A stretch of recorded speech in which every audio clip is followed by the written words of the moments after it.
జై శ్రీరామ్. శ్రీమాత్రే నమః. శ్రీ గురుభ్యో నమః. నిజ జ్యేష్ఠ మాసంలో కృష్ణపక్షం యొక్క ఫలితాలు 2026 సంవత్సరం నిజ జ్యేష్ఠ మాసం కృష్ణపక్షం యొక్క ఫలితాలు ద్వాదశ రాశుల వాళ్ళకి, ద్వాదశ లగ్నాల వాళ్ళకి. నిజ జ్యేష్ఠ మాసంలో కృష్ణపక్షము 29వ తారీఖు జూన్ 29 నుంచి జూలై 13వ తారీఖు వరకు ఉంటుంది. ఈ కృష్ణపక్షంలో ద్వాదశ రాశుల వాళ్ళకి, ద్వాదశ లగ్నాల వాళ్ళకి ఎలాంటి ఫలితాలని అందుకోబోతున్నారు? ఫలితాన్ని చెప్పడానికి ముందుగా ఫలితాన్ని ప్రసాదించే గ్రహ దేవతలు ఏ ఏ రాశుల్లో స్థితులై ఉన్నారో ప్రథమంగా మనం పరిశీలిద్దాము. మంగళ సంచారం వృషభ రాశిలో, అలాగే మిథున రాశిలో రవి యొక్క సంచారము, బుధ భగవానుడు ఈ మాసంలో ఈ పక్షంలో వక్రగతిలోకి ఆయన వెళ్తున్నాడు కాబట్టి ఆయన సంచారము ఉభయ రాశుల్లో ఉంటుంది. కర్కాటక రాశి, మిథున రాశిలో ఉంటుంది. కర్కాటక రాశిలో గురు శుక్రుల సంచారము. శుక్రాచార్యుల వారు ఈ పక్షంలో 5వ తారీఖు నుంచి కర్కాటక రాశి నుంచి సింహరాశిలోకి ఆయన పయనాన్ని సాగిస్తారు. కేతుదేవుడు సింహరాశిలో స్థితిలో ఉన్నారు. అలాగే రాహుదేవుడు కుంభరాశి యొక్క స్థితి, శనేశ్వరుడు మీన రాశిలో స్థితిలో ఉన్నారు. ఇవి ఈ పక్షంలో ఉన్న గోచార గ్రహ స్థితులు.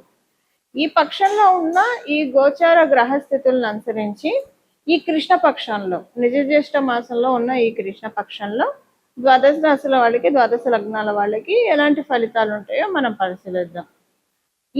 ఈ ఫలితాలు మెయిన్గా వీటిల్లో విశేషాంశం ఏమన్నా ఉందా అంటే, గురు శుక్రుల యొక్క కలయిక కర్కాటక రాశిలో, అంటే మొదటి 5వ తారీఖు నుంచి అది బ్రేక్ అవుతుంది, ఆయన సింహరాశిలోకి వెళ్తున్నారు. శుక్రకేతువుల యొక్క కలయిక మొదట. శుక్రుడు ఏంటంటే చాలా కంఫర్ట్స్ని మనకి ఆయన అనుకూలంగా ఉంటే మంచి రిలేషన్స్ ఉంటాయి, మనం చూడటానికి అందంగా ఉంటాము, మంచి బట్ట కట్టుకుంటాం, మంచి తిండి తింటాం, లగ్జరీ లైఫ్ అన్ని మనం చూస్తాము. ఆయన వెళ్ళి ధర్మస్థానము, మనకి ధర్మస్థానం అని ఎందుకు చెప్తున్నానంటే కాలపురుషుడు కుండలిలో నుంచి సింహరాశి పంచమ స్థానం కాబట్టి ఒక ధర్మస్థానము, 1, 5, 9, 2 ధర్మస్థానాలు. ఈ ధర్మస్థానంలో శుక్రాచార్యుల వారు ఉన్నారు. అక్కడ కేతు భగవానుడు స్థితిలో ఉన్నారు. స్థితిలో ఉండడం వల్ల అది ఎలా ఉంటుందంటే ఈయన ఇస్తూ ఉంటాడు, ఆయన తగ్గొడుతూ ఉంటాడు. సో ఈ వారిలో ఎవరు గెలుస్తారు? శుక్రాచార్యుల వారు ఇస్తాడా? ఆయన చేత కేతు భగవానుడు ఎలాంటి అడ్డు చెప్పనీయకుండా అన్ని ఇవ్వనిస్తాడా? ఇవి చూడాలి మనం. అంటే ద్వాదశ రాశుల వాళ్ళకి, ద్వాదశ లగ్నాల వాళ్ళకి ఎలాంటి ఫలితాలు ఉంటాయి, ఇది ఒక స్పెషల్ ఇంపాక్ట్. దానికి తోడు బుధ భగవానుడు ఆయన వక్రగమనంలోకి వెళ్తున్నారు, ఇది ఇంకొక స్పెషల్ అంశము. అన్ని ఏది ఎలా ఉన్నా సరే ఓవరాల్గా మనం చూసుకుంటే, ఓవరాల్గా చూస్తే ఈ పక్షంలో ద్వాదశ రాశుల వాళ్ళకి, ద్వాదశ లగ్నాల వాళ్ళకి అందరికీ 27 నక్షత్రాల వాళ్ళకి, వీళ్ళు వాళ్ళని కాకుండా ప్రతి ఒక్కళ్ళకి గురువు యొక్క బలం ఉండడం, గురువు యొక్క కృప విశేషంగా ఉండడము ఇది ఒక మేజర్ పాయింట్. అందరికీ కూడా ఒక కీ పాయింట్ అనుకోండి. దీనివల్ల మిగతా గ్రహస్థితులు ఎలాగున్నా కూడా వాటి వల్ల ఎక్కువగా ఇబ్బంది ఉండదు. ఇప్పుడు ఉదాహరణకి ఇప్పుడు మేషరాశిలో పుట్టిన వాళ్ళకి శుక్రుడు మరియు కేతువు యుతి వల్ల సింహరాశిలో సంతానానికి సంబంధించిన ఇబ్బందులు రావచ్చు, సంతానానికి ఆరోగ్య సమస్యలు రావచ్చు.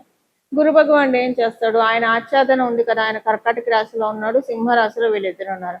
ఆయన ఆచ్ఛాదన ఉంది కాబట్టి ఏదైనా పెద్ద హెల్త్ ప్రాబ్లం వచ్చే చోట చిన్నగా ఆయన చేస్తాడు. అంటే ఒక బాగా హెల్త్ ప్రాబ్లం, ఒక యాక్సిడెంట్, మరి మీ జాతకం ప్రకారం యాక్సిడెంట్ అయ్యేసి ఉంటే కనుక ఏదన్నా చిన్నగా వేలు కోసుకుంటుంది, అలాగా అంటే చాలా స్వల్పంగా పోనిస్తాడు. అసలుంటే పూర్తిగా ఏది తప్పించుకోలేం, కర్మను అనుభవించాల్సిందే. అలా ఒక్కొక్క రాశి వాళ్ళకి ఒక్కొక్కటి, వీళ్ళు శుక్రకేతువుల యుతి ఒక్కొక్క ప్రాబ్లమ్ని క్రియేట్ చేస్తూ ఉంటే మీ రాశి మీ లగ్నం ప్రకారం దాన్ని గురు భగవానుడు ఇంటెన్సిటీ తగ్గిస్తాడు. ఇప్పుడు బుధ భగవానుడు కూడా వక్రగమనంలో వెళ్తున్నాడు ఈ పక్షంలో. అది కొన్ని రాశుల వాళ్ళకి మంచిదే, చాలా మంచిది.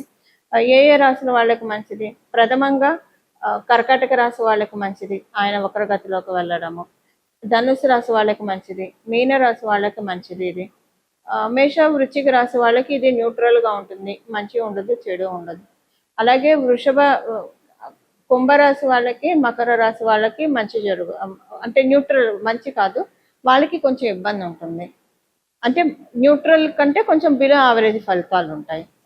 మళ్ళీ వృషభ తులారాశుల వాళ్ళకంటే బిలో కంటే యావరేజ్ కంటే కొంచెం బిలో ఫలితాలు ఉంటాయి, న్యూట్రల్ కంటే కొంచెం బిలో ఫలితాలు ఉంటాయి. అయితే ఇక్కడ కూడా ఇదే పాయింట్, గురు భగవానుడు ఆచ్ఛాదన ఉంది కాబట్టి మిథున రాశిలో, అందులో ఆయన కర్కాటక రాశిలో ఉండి వక్రగమనంలోకి వెళ్తున్నారు కాబట్టి ఏమన్నా చిన్న చిన్న నెగిటివ్ పాయింట్స్ ఉంటే వాటిని ఆయన్ని నెగేట్ చేసేస్తాడు గురు భగవానుడు, నలిఫై చేసేస్తాడు.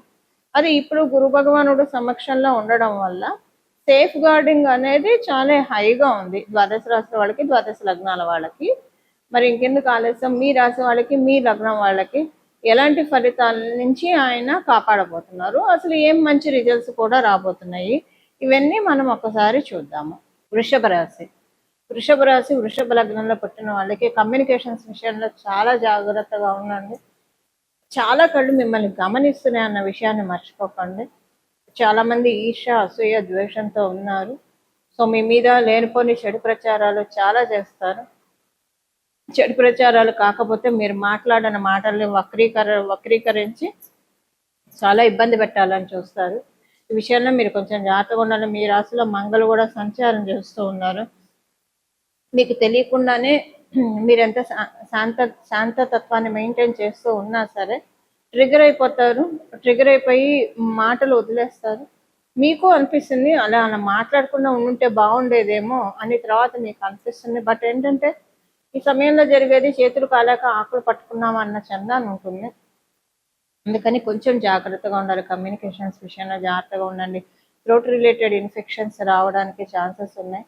ఈ విషయంలో జాగ్రత్తగా ఉండండి. నేను మొదటి చెప్పినట్టు గురుబలం ఉండడం వల్ల చాలా తక్కువగానే చూస్తారు. ఇప్పుడు ఇది మీరు చూడాల్సింది మీ జన్మజాతకంలో ఉన్న దోషాన్ని, ఇప్పుడు గోచార రీత్యా ఏమైనా ప్రాబ్లమ్స్ వస్తున్నాయి అని అంటే కనుక మన జన్మజాతకంలో ఏదో పెద్ద దోషాన్ని తీసేయడానికి ఆ ప్రాబ్లం వస్తుంది. ఆ తర్వాత అంత పెద్ద దోషం మనం తీసుకునే అవసరం రాకుండా గోచరంలో ఉన్న గ్రహ దేవతలు కాపాడతారు. అలా కొన్నిసార్లు, అన్నిసార్లు అలా ఉండదు, కొన్నిసార్లు ఇంకా అంతే అనుభవించాల్సిందే. బట్ ఇప్పుడు గురు భగవానుడు యొక్క శక్తి ఉండడం వల్ల, బలం ఉండడం వల్ల ఇప్పుడు జరిగిన సిచ్యువేషన్స్, ఈవెంట్స్ అన్నీ కూడా మీ జన్మజాతకంలో ఉన్న ప్రతికూలతల్ని తొలగించడానికి అన్న విషయాన్ని మటుకు మీరు మర్చిపోకండి. తల్లిగారి యొక్క హెల్త్ పట్ల కొంచెం జాగ్రత్త వహించాలి. లేదా తల్లిగారి హెల్త్ బాగా ఉంటే ఇంట్లో ప్రతికూల వాతావరణం ఉంటుంది. మీ ఇంట్లో మనుషులే ఎందుకో అర్థం చేసుకోవట్లేదు అనిపిస్తుంది. తల్లిగారితో మనస్పర్ధలు వస్తాయి. మీ ఇంట్లో వాళ్ళతోటి మీకు సఖ్యత లేదు అని అనిపిస్తుంది. ఎందుకు ఒక్కొక్కసారి చికాకు వస్తుంది. ఇల్లు నదులు ఎక్కడికైనా వెళ్ళిపోదామా అన్నంత అనిపిస్తుంది, కానీ ఎక్కడికి వెళ్తారు. సో ఇది ఇలా ఉంటుంది. కాకపోతే నేను చెప్పినట్టు గురుబలం బాగా ఉండడం వల్ల ఇప్పుడు ఇది చూసేది చాలాలో పోవాల్సింది ఇంత తక్కువలో పోయిందని మటుకు మీరు అర్థం చేసుకోండి. అంటే ఏదన్నా మీ కుటుంబ సభ్యులకి పెద్ద హెల్త్ ప్రాబ్లం రావాల్సిన బదులు ఇలా చిన్న చిన్న మనస్పర్ధలతోటి అది వెళ్ళిపోతూ ఉంది మీ నుంచి అన్న విషయాన్ని మీరు ఇక్కడ చూడాలి. ఉద్యోగస్తులకి ఉద్యోగంలో చాలా పాలిటిక్స్ ఉంటాయి. వ్యాపారస్తులకు అయితే కొంత పర్వాలేదు, కానీ వ్యాపారస్తులకి కూడా ఘర్షణపూరితమైన వాతావరణం ఉంటుంది. క్లయింట్స్ తోటి ట్రాన్సాక్షన్స్ చేసేప్పుడు చాలా ఘర్షణపూరితమైన వాతావరణం ఉంటుంది. ఉద్యోగస్తులకైతే ఉద్యోగంలో చాలా పాలిటిక్స్, అసలు ఈ ఉద్యోగము కంటిన్యూ చేయగలుగుతారా లేదా అన్న ఇన్సెక్యూరిటీకి కూడా వెళ్ళిపోతారు. బట్ అది మళ్ళీ మీ జన్మజాతకాన్ని అనుసరించి ఆధారపడి ఉంటుంది. మీ జన్మజాతకంలో ఉద్యోగ స్థానం బలంగా ఉంటే ఒకవేళ ఇప్పుడు వచ్చిన అన్కండిషనల్ సిచ్యువేషన్స్ మీకేం ప్రాబ్లం ఉండదు. మీ జన్మజాతకం బలంగా లేకపోతేనే పరిహారం చేసుకోవాలి ఖచ్చితంగా. అది పరిహారం ఏంటో మనం తెలుసుకుని అది చేసుకుంటే సరిపోతుంది. పూర్తిగా ఇబ్బంది లేకుండా పోనీ ఇక్కడ ఉద్యోగం పోయినా ఇంకో చోట వెంటనే దొరకడానికి అవకాశం ఉంటుంది. లేదా ఇక్కడైనా మీరున్న చోట బాగా ఉండడానికి ఛాన్సెస్ చక్కగా ఉంటాయి. అందరితోటి సొసైటీలో వాళ్ళతో కావచ్చు, బంధువులతో కావచ్చు, ఇరుగు పొరుగు వాళ్ళతో కావచ్చు, వీలైనంత వరకు ఎంత సత్సంబంధాలు మెయింటైన్ చేయగలిగితే అంత సత్సంబంధాలు మెయింటైన్ చేయండి. కొంచెం అవమానకరంగా ఉంటుంది మీకు ఇంట్లో బయట, కొంచెం తట్టుకొని నిలబడండి. ఈ పక్షం వరకే కాబట్టి ఈ ఫలితాలన్నీ తట్టుకొని నిలబడడానికి ప్రయత్నించండి. మీ కారణం ఏంటంటే మీ రాష్ట్రాధిపతి కూడా కేతువు యొక్క ఇన్ఫ్లుయెన్స్లోకి వెళ్ళిపోతున్నాడు కాబట్టి పూర్తిగా ఆయన కూడా సెక్యూర్ చేసే స్టేజ్లో లేరు ఇప్పుడు. అందువల్ల కొంత సంయమనం పాటిస్తే కనుక ఏదైనా ఈ పక్షం వరకే, తర్వాత అంతా నార్మల్ ఉంటుంది. కొంచెం మీరు దైవారాధన, దైవబలాన్ని పెంపొందించుకుంటే అంతా చక్కగా ఉంటుంది. ఇవి ఈ పక్షం యొక్క ఫలితాలు వృషభ రాశి, వృషభ లగ్నంలో పుట్టిన వాళ్ళకి. ఈ పక్షంలో నేను ఆల్రెడీ మీకు మొదట్లోనే చెప్పాను, గురుబలం చాలా అధికంగా ఉంది కాబట్టి అమ్మవారిని గురుమూర్తి రూపంలో ఆరాధించాలి. అంటే ఎలా ఆరాధిస్తారు? శారదా రూపంలో ఆరాధించవచ్చు, సరస్వతి అమ్మవారి రూపంలో ఆరాధించవచ్చు, రాజశ్యామల అమ్మవారి రూపంలో ఆరాధించవచ్చు, గాయత్రి మాత రూపంలో ఆరాధించవచ్చు, విద్యాలక్ష్మి రూపంలో ఆరాధించవచ్చు. ఇలాగా అమ్మవారిని గురుమూర్తి రూపంలో ఆరాధించడం చాలా మంచి ఉత్తమమైన ఫలితాలని ద్వాదశ రాశుల వాళ్ళకి, ద్వాదశ లగ్నాల వాళ్ళకి కూడా కలుగుతుంది. అలా అమ్మవారి యొక్క ఆరాధన చాలా మెయిన్గా ఉంటుంది. లేదా మనము మామూలుగా చూసుకుంటే కనుక దక్షిణామూర్తి స్వామి వారిని, దత్తాత్రేయుల వారిని, కృష్ణుడిని, ఇలాగా మీకు ఇష్టమైన దేవీ దేవతలు గురుతత్వంలో ఉండే వాళ్ళని కూడా ఆరాధించవచ్చు. ఎలాగ ఆరాధించినా మీరు దేవీ దేవతల్ని, ఎవరినైనా గురుతత్వ రూపంలో ఉండే దేవీ దేవతల్ని ఎవరిని ఆరాధించినా కూడా శీఘ్రంగా మంచి ఫలితాలు మాత్రమే ఉంటాయి. అందులో ఎలాంటి ఇబ్బంది లేదు. ఇలా మీకు ఇష్టమైనది, ఇప్పుడు ఇంకా దీంట్లో నేను ఇదే ఆరాధించండి అని చెప్పను. మీకు ఇష్టమైన దేవత ఆరాధన చేసుకోండి. చేసుకుంటే ప్రతిరోజు కూడా మీకు వీలుంటే తల్లిదండ్రుల ఆశీస్సులు తీసుకోండి. తల్లిదండ్రులు ప్రథమ గురువులు కాబట్టి వారి ఆశీస్సులు తీసుకోవడం చాలా సత్ఫలితాలను వస్తాయి. ఉదాహరణకి మీ తల్లిదండ్రులు మీరు విదేశాల్లో ఉన్నారు, లేదా మీరు ఉద్యోగ రీత్యా, వ్యాపార రీత్యా వేరే ప్రదేశంలో ఉన్నారు. మీ తల్లిదండ్రులు మీకు అందుబాటులో లేరు. అప్పుడు లక్ష్మీనారాయణకి, శివపార్వతులకి దండం పెట్టండి. వాళ్ళే ఆది దంపతులు కదా, శివపార్వతులు, లక్ష్మీనారాయణ. వాళ్ళే మనందరికీ జగతపితరో వందే పార్వతీ పరమేశ్వర అని చెప్తాం. వాళ్ళే మనందరికీ తల్లిదండ్రులు. వాళ్ళ పాదాలకి ప్రణామం చేయండి. కుదిరితే కనుక దేవీ దేవతల గుళ్ళ చుట్టూ ప్రదక్షిణాలు చేయండి. ఎన్ని ప్రదక్షిణాలు వీలైతే అన్ని ప్రదక్షిణాలు చేయండి.